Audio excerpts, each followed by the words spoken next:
Assalamu alaikum, dear students.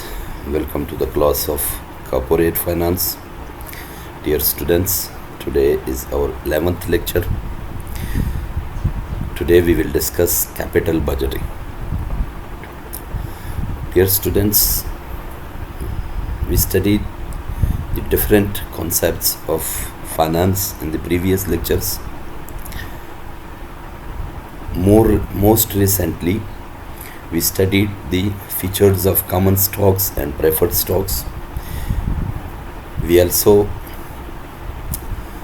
found out the intrinsic value of common stocks and the preferred stocks, as well as we studied the bonds, the features of the bonds, the characteristics of the bonds,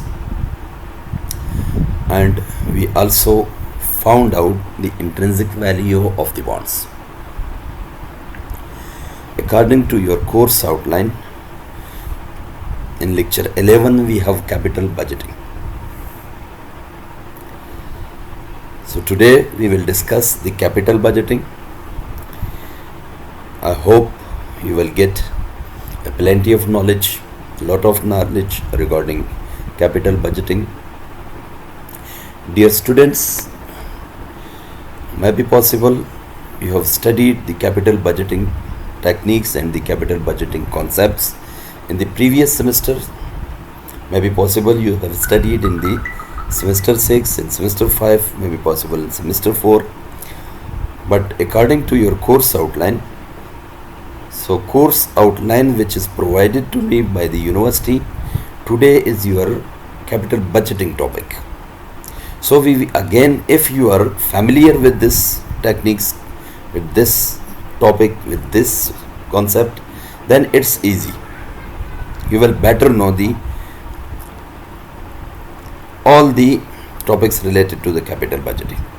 If you are not familiar with the capital budgeting, then you will be able to know about the capital budgeting techniques and capital budgeting concepts when we at the end of this lecture. So let me start with the capital budgeting. So capital budgeting is an investment decision method. Dear students, if you are familiar, you better know that every organization in the world, every firm in the world, every corporation in the world needs to expand their businesses. Why they need to expand their businesses? For the purpose of getting high profit. For the purpose of getting high profit. Now, recall from the lecture 1. In lecture 1 we studied that the overall goal of a firm, overall goal of a corporation is to maximize the shareholders' wealth. Now, how can they maximize the shareholders' wealth? By investment in different projects. They invest in different projects. For example, if you look to the mobile companies such as Samsung, Apple, Nokia and others, so you can see that they are continuously providing new mobiles to the market, new mobiles to their customers. Why they are not using the previous mobiles again and again? Why they are not providing the same mobile to the customers again and again? Because their ultimate objective of their organization is to maximize the shareholders' wealth, and by repeatedly providing the same mobile in the market will not be able the organizations to maximize their shareholders' wealth. Therefore, they go to the new mobiles to earn extra profit from their new mobiles. So this extra profit will give the organization a high profit, and it will allow organizations to maximize their shareholders' wealth. as well as you can see other organizations. Consumer electronics are more dependent on the investment in the new projects. You can see automobile industries such as Honda, Toyota Motors, right? The Tesla Motors of India, Toyota Motor of Japan, Honda of Japan. So all these organizations are more dependent on the investment on the new projects. They are also providing new vehicles every year to the market, new design and new shape to the market. So why they do this? Because they want to maximize their shareholders' wealth. Every industry in the world, such as shoes industries, textile industries, automobile industries, consumer electronics industries, even technology industry, they are continuously investing in the new projects to maximize their shareholders' wealth. Even we can say that the cold drink companies, you can see the cold drink companies, beverage companies such as Coca-Cola, Pepsi-Cola, more likely the Alcoa-Cola, you can see that there is no development in their product. The Coca-Cola company, the Coca-Cola firm is using their Coca-Cola beverage from the past 100 years, maybe possible from the 100 years.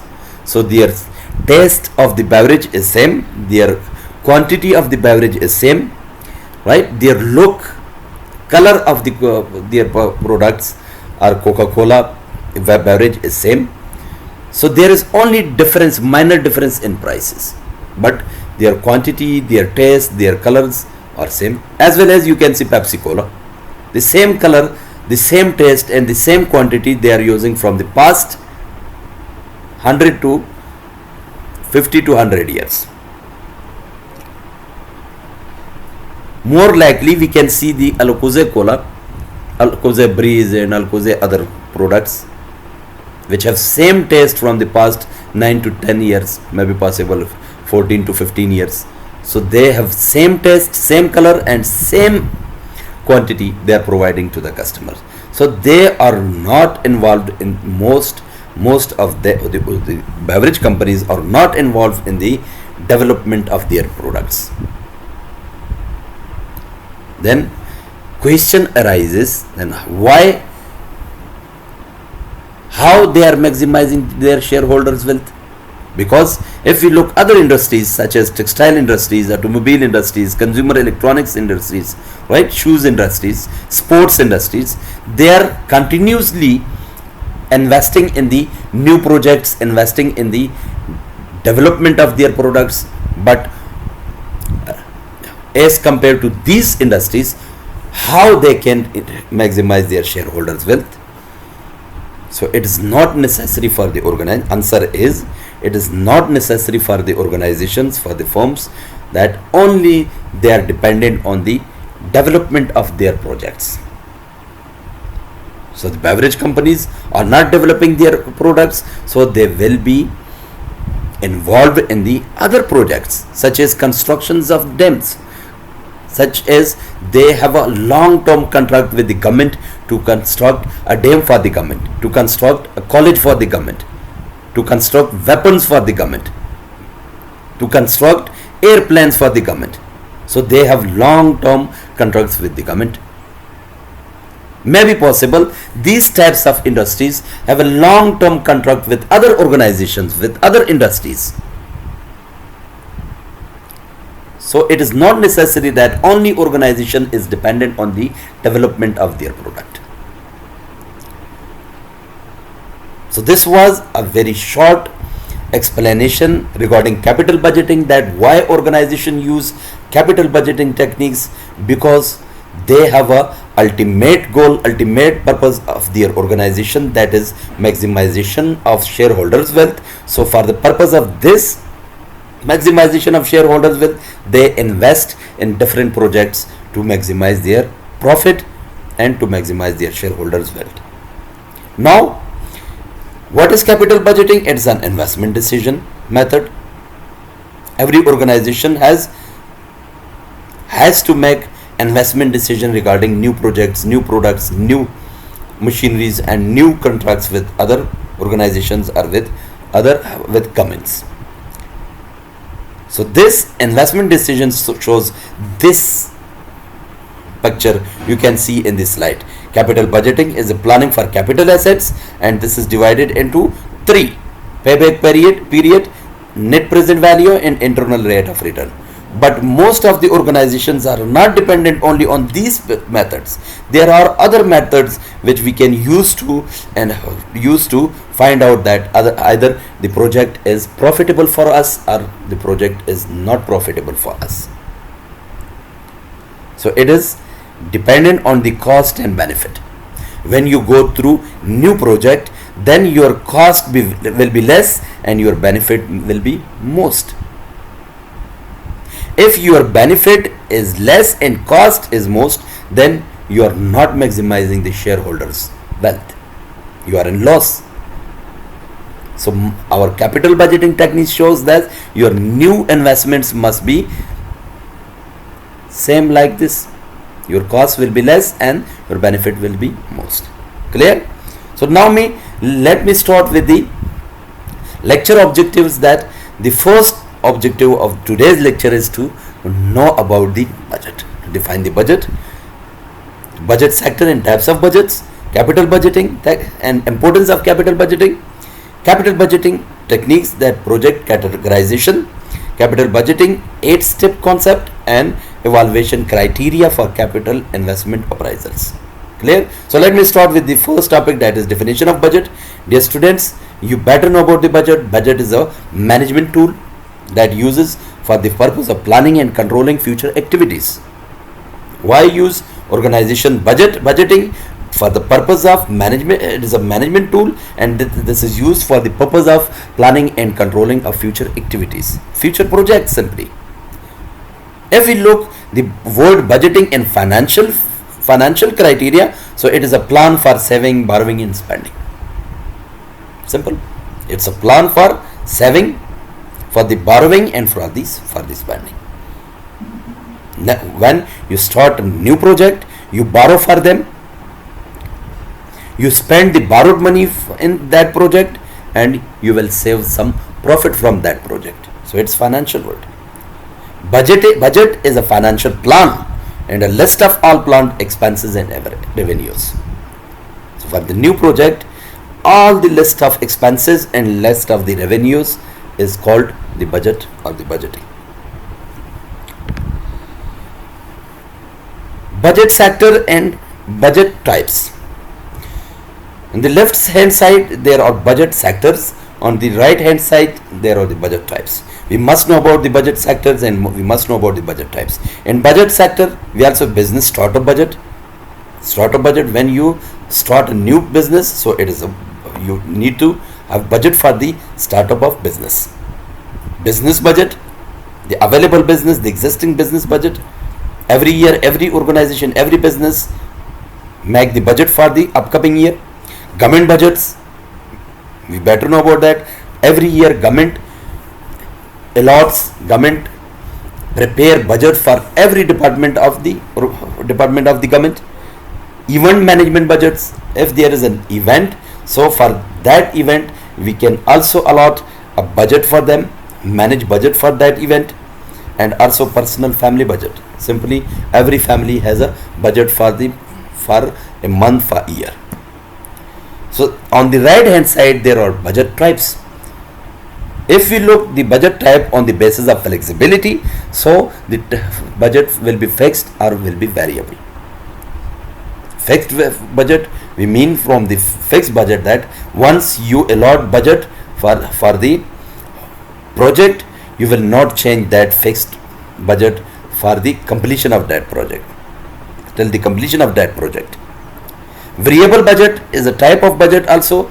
Once you allot the budget for the new project, you will increase or decrease that budget and the implementation of the new project, in the time of implementation of the new projects. If we look the type of budget on the basis of period, so it will be short term and it will be long term. It can be short term budget, it can be long term budget.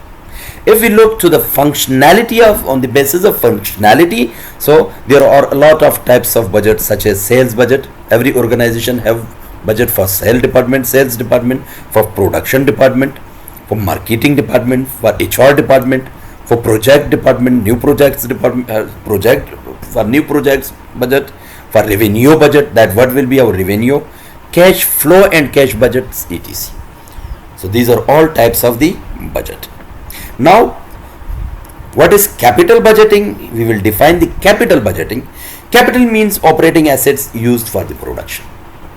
Any capital, that any cash which is used on the operating of production plant, so it is called capital. And what is budget? We defined before that a plan, detailed plan that project cash flow during some period of time.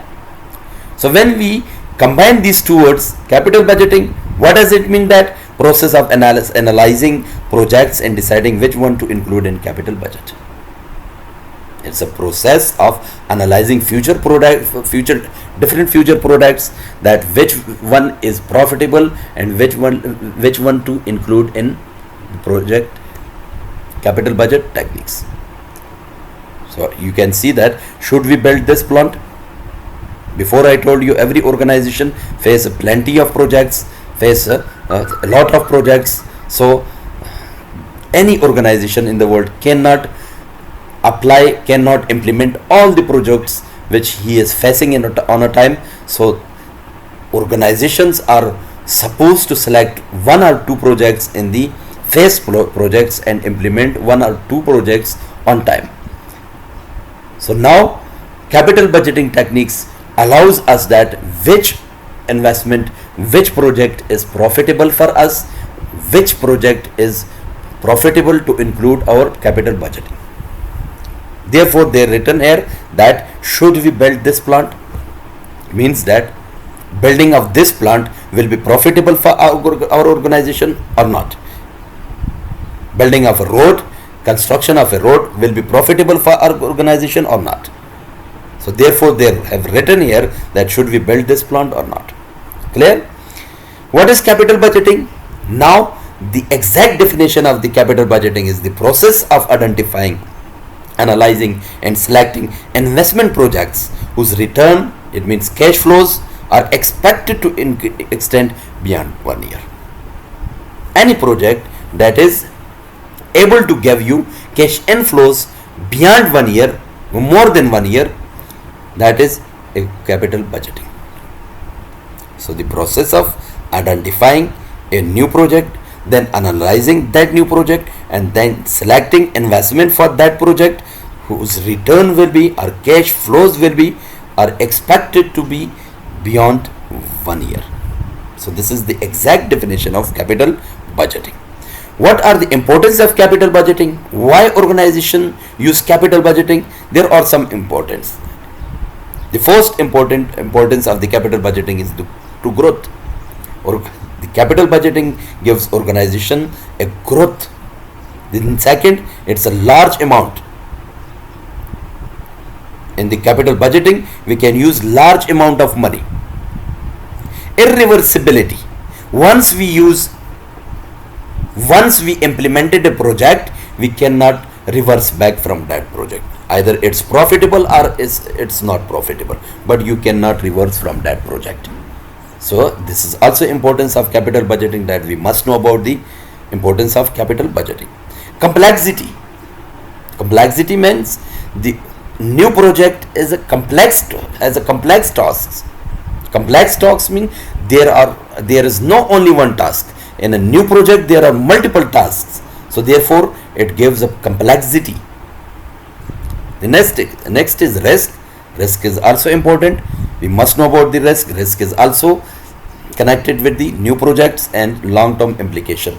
And the last importance of the capital budgeting is the long-term implication. It's therefore we defined before that it's a cash flows will be beyond 1 year. So it's a long-term investment. It's a long-term implication. So what are the benefits of the capital budgeting decisions?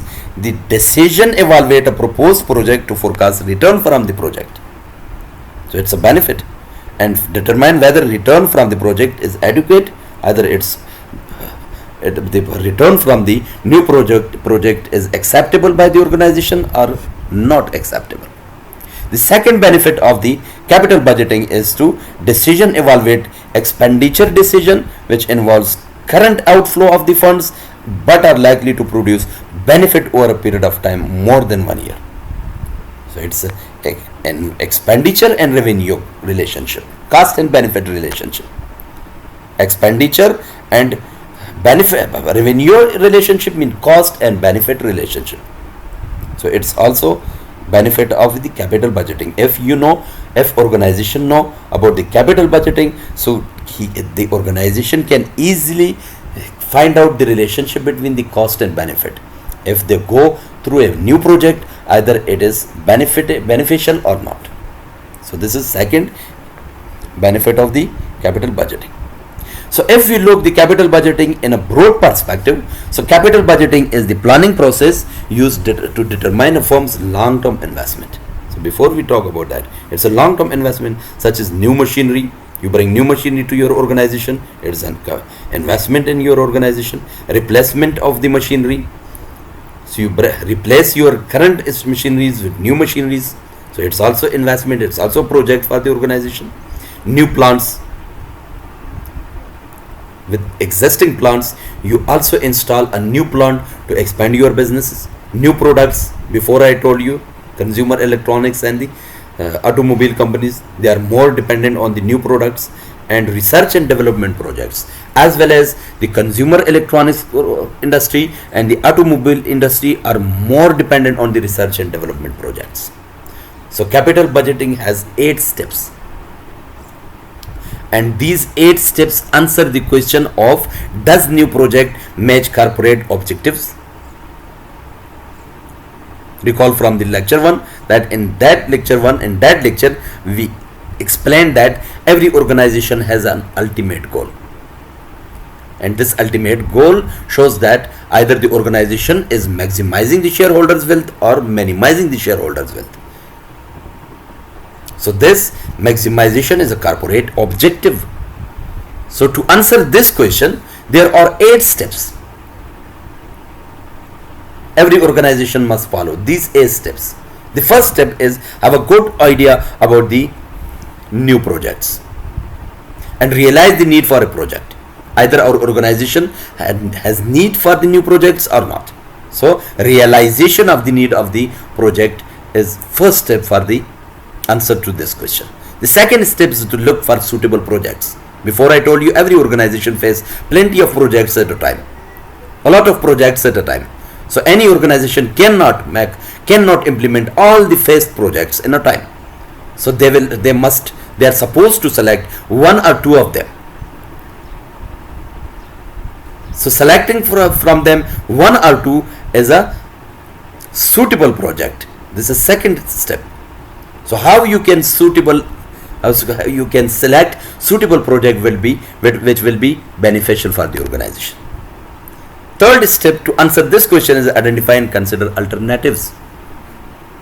If this project will not benefited, then we will go to another project. So this is getting and identifying alternative ways.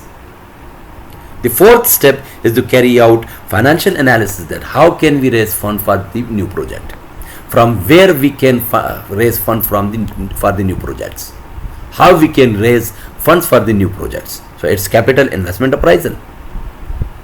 Fifth step to answer this question is analyze alternative and identify feasible alternatives. What are alternatives? Alternatives means that the raising funds. If we borrow from the bank, so maybe possible the bank will charge us a high interest rate, it will not be profitable, so we have alternate way, that issuing stocks to the market, stocks to the capital market, bonds to the capital market.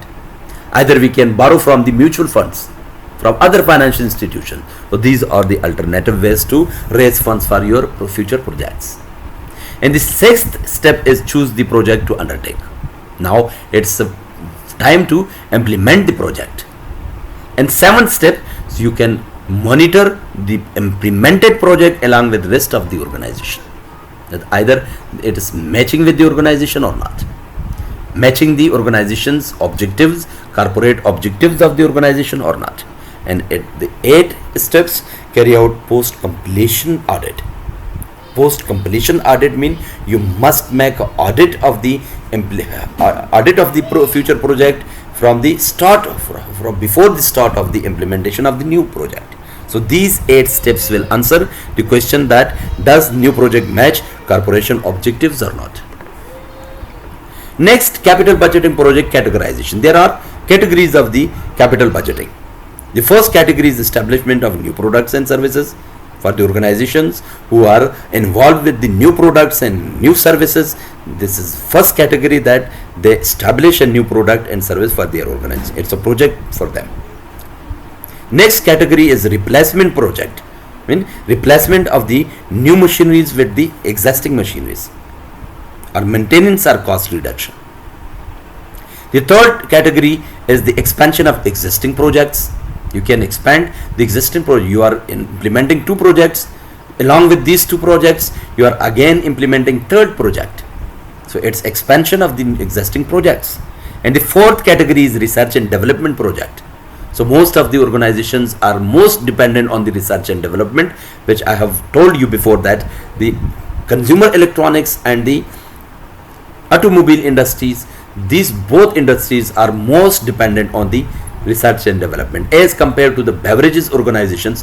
Beverages organizations are least dependent on the research and development because their beverages are same from the past 50 to 100 years. So they don't need to implement, they don't need to dependent on the research and development. Other organizations are also dependent on the research and development projects. The fifth category is long-term contract. Before I told you, if the organization is not dependent on the category of development projects, research and development projects, or they are not dependent on the expansion of existing projects, or they are not dependent on the maintenance or cost reduction or replacement of the new machineries with the existing machineries, or they are not dependent on the production of new products or new services, so they will go to the long-term contracts with the governments or with the other organizations. The most live example of the long-term contract is the contract of Android company with the mobile companies. You can see from the past 50 to 16 years, the Android company is providing Android software to the mobile companies. You can see without Apple company, all other companies, mobile companies, are using Android software in their products. So it's a long-term contract with these. So it is not necessary that only the organization has contract with the government. The organizations have long-term contracts with other organizations as well. For example, you can see automobile industries, the plastic products which are used in the cars are long-term contract with plastic industry. The rubber industry, which is used in a car, are a long-term contract with the rubber industries. Right? Every kind of, you can see that. The Microsoft organization has a long-term contract with the all laptops, that they are providing Microsoft software to their hardwares, that are HP, Dell and Thomson, right? Vivo. All these electronics organizations have a long-term contract with Microsoft, and Microsoft is providing them software. So these are long-term contracts category. In the last, safety and environmental projects, most of the organizations invest in the safety of the organization, safety of the environment, and also environmental projects such as the clean and green projects, right? The purification of the oxygen of the air. So these are examples of the safety in environmental projects for the organizations. Now we are going to the evaluation criteria, that is capital investment proposal. How we evaluate a new project, a phased project, how organizations evaluate the phased projects. The evaluation criteria is divided into two parts. The first part is non-discounting criteria, which includes two methods. The first method is payback period and the second method is average rate of return. You can see in the diagram. The evaluation criteria is divided into two parts. The first part is non-discounting criteria and the second part is discounting criteria. On the basis of non-discounting criteria, there are two methods, the payback period and average rate of return.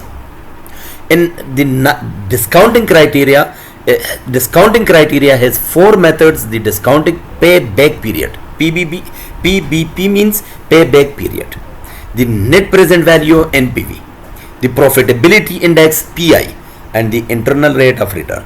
These four methods are used in the discounting criteria. So let me start with the first non-discounting criteria, payback period. Payback period, it is defined as the number of years required to recover original cost. Simply, the cost which you have invested in a new project and how many years you will recover back this cost, and how many years you will recover back the invested cost. So it is called payback period. It has two conditions.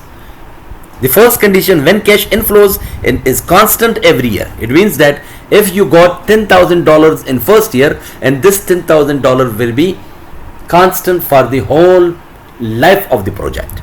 So it's constant. On the basis of constant cash inflows every year, there is a formula of payback period is equal to cash outflow divided by cash inflow. Simple.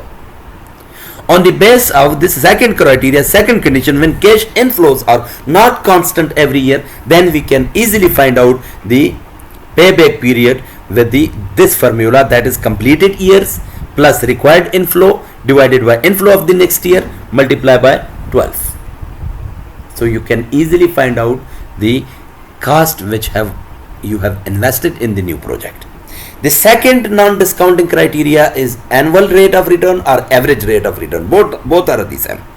Average rate of return or annual rate of return means the average annual earning on the project. Average annual earning on the project. It means that every year what's your percentage of earning. Under this method, profit after tax and depreciation is considered.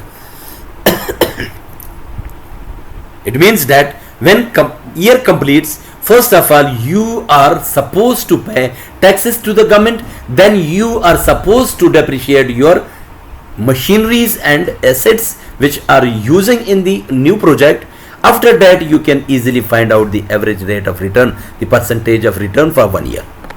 So what is the formula? The formula is average rate of return on average investment is equal to average profit after tax divided by average investment multiplied by 100. It shows the percentage profit or percentage return of 1 year. Or on the base of initial investment, average profit after tax divided by initial investment. The investment which you initially invested in the project multiplied by 100. Again it will show the return in percentage for the 1 year. Next criteria is the discounting criteria. In discounting criteria we have four methods. The first method, generally it is third method because we have studied two methods in non-discounting criteria and this is third, but in discounting criteria it's first method, this is called payback period method. In discounted payback period method, the cash inflows are discounted by applying the present value factor for different time periods. For example, for this purpose, discounted cash inflows are calculated by multiplying the present value factors into cash inflow. It means when we talk about the discounting, it means that we are applying present value method to the discounting. So you can easily find out by this formula the payback period. Discounting payback period is equal to completed years, the years which you are applying you are implementing the new project, plus required inflows divided by inflows of the next year multiplied by 12. So this formula we will discuss the payback period method. The fourth method or the second method of the discounting criteria is net present value method. It is the best method for evaluation of investment proposal. This method takes into account time value of money. Time value of money, such as net present value NPV is equal to present value of inflows minus present value of outflows. So you can easily find out the profitability of the new project, the return of the new project by applying net present value formula, that is present value of all inflows minus present value of all outflows. Simply. So evaluation of net present value method project with the higher NPV should be selected. If the NPV, net present value, which we found out by the using of present value of inflows minus present value of outflow method or a formula, if the NPV is greater than 0, then we are supposed to select this project. If the NPV is less than 0, we are supposed to reject this project. This project will fall in loss. If the NPV is equal to 0, most of the organizations select these types of projects, and the most of the organizations will not select these types of projects, may or may not accept this. Clear? So this is fourth method of the discounting criteria, second method of the discounting criteria. The third method of the discounting criteria is profitability index, or generally typically it's fifth method. It's a profitability index. Profitability index method shows the NPV method. It is also known that project is accepted or not. If profitability index is higher than 1, the project proposal can be accepted. If the profitability index is less than 1, then it is rejected. So how this profitability index is found out? The profitability index is equal to total cash inflows divided by total cash outflows. Very simple. The last and the fifth method is internal rate of return method. It's I think sixth. Sorry. It is sixth method. It is internal rate of return. When you hear about the IRR, it's a trial and error based method. By trial and error base, we find out that either the project is acceptable or rejectable. So IRR is the rate of return that project earns. It's the intrinsic value of the project. The rate of discounted calculated by trial and error base, where the present value of future cash flows is equal to the present value of outflows, is known as the internal rate of return. On the trial and error base, we find out the present value as future cash flows. When the present values of future cash flows equal to the present value of outflows, then we will select the project. We can find out easily the internal rate of return of the project. So how this trial and error base is applied? First of all, the first formula you can see, it is the higher rate. If first we must find out the higher rate minus net present value of higher rate divided by difference in cash flows multiplied by difference in rate. Then we apply second formula, that is internal rate of return is equal to lower rate plus net present value of lower rate divided by difference in cash flows multiplied by difference in rate. So this trial and error is continued till the present value of all cash inflows equals to the cash outflows. Then this shows the internal rate of return. So dear students, sorry for that we cannot solve the questions regarding all these methods because we are not physically face to face in the class. We are studying online classes, so it will creates a problem for you people as well as for me. So we are supposed to, for now only we are supposed to get knowledge about the all these methods, that what are these methods, what are the capital budgeting, what is capital, what is budget, what is capital budgeting. So all these concepts are clear to you. So have a nice time, have a good time. I hope you got plenty of knowledge regarding the capital budgeting and capital budgeting techniques. So have a nice time, have a good time for now. Thank you so much.